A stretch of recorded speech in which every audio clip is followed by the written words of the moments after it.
My dear brothers and sisters, when Luke presents Jesus beginning his public ministry, he puts him in a synagogue where Jesus proclaims, so to say, his manifesto, the purpose why he has come into this world.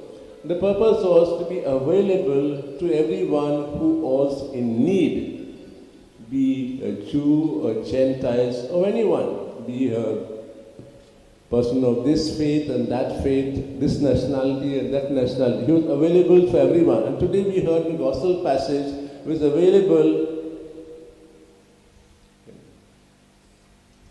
to the needs of a non-Jew, a Gentile, a Roman, where he meets the need of the Roman.